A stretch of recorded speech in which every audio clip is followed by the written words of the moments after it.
Sonsuzlar bütün dünya buna inansa, bir inansa, hayat bayram olsa, insanlar el ele tutuşsa. Şenbey Belediye Başkanımız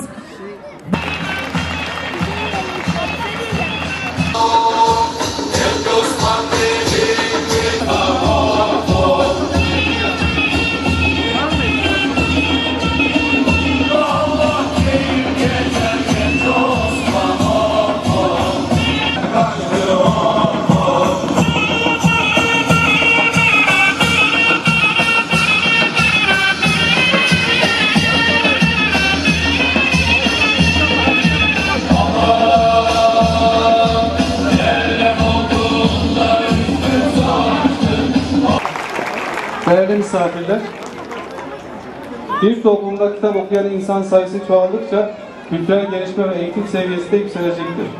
Eğitim seviyesi yükseldikçe bilinçli ve mutlu yaşayan insanların sayısı da artacaktır. Kitap okumayı sevmek, alışkanlık kazanmak bu anlamda çok önem arz etmektedir. Siz değerli velilerimizi de öğrencilerimizle beraber her gün okuma yapmaya davet ediyoruz.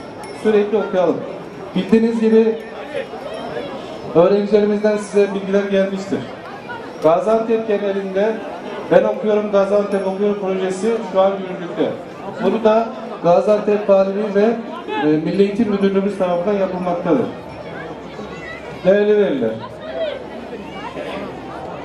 Sayın Başkanımız sağ olsunlar, öğrencilerimize büyük destek olmaktalar. Eğitimde büyük yatırımlar yapmaktadırlar. Bundan dolayı ben belediye başkanımıza çok teşekkür ediyorum. Hepinize saygılar sunuyorum.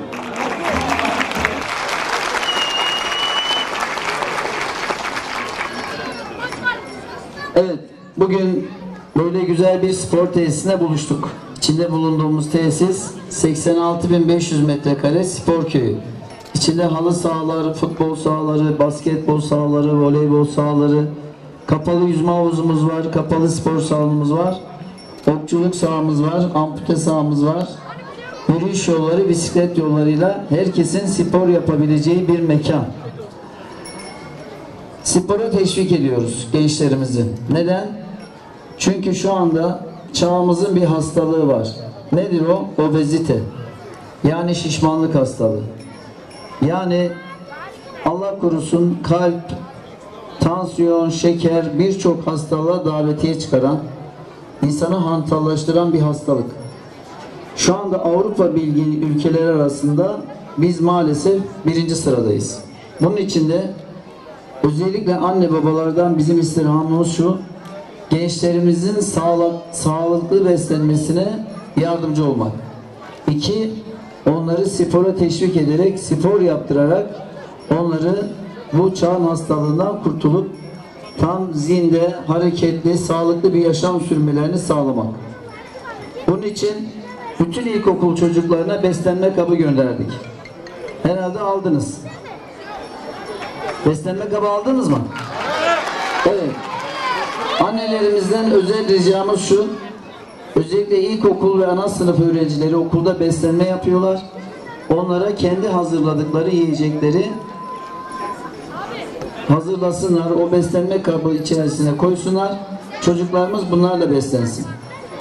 Yeni başlattığımız, yani geçen yıldan beri uyguladığımız bir projeyle gençlerimize her ay ortaokul ve lise öğrencilerimize kitap dağıtıyoruz.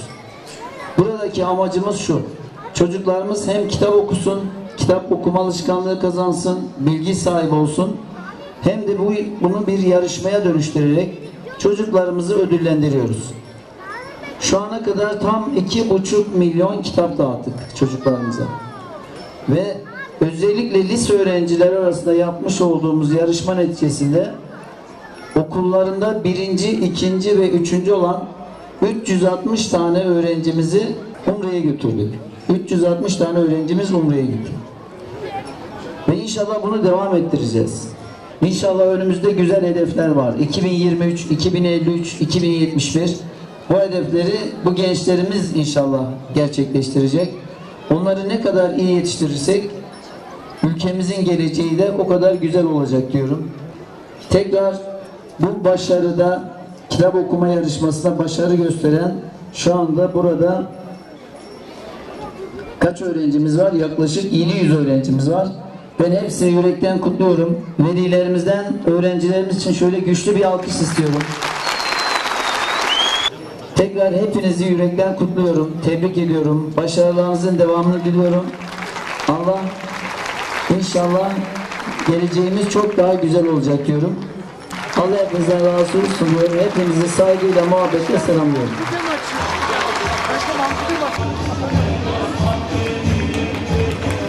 İçindeki çocuğu yaşatan Şahin Belediye Başkanımız Mehmet Almazoğlu güçlü alkışlarınızı istiyoruz. Güçlü alkışlarınızı istiyoruz.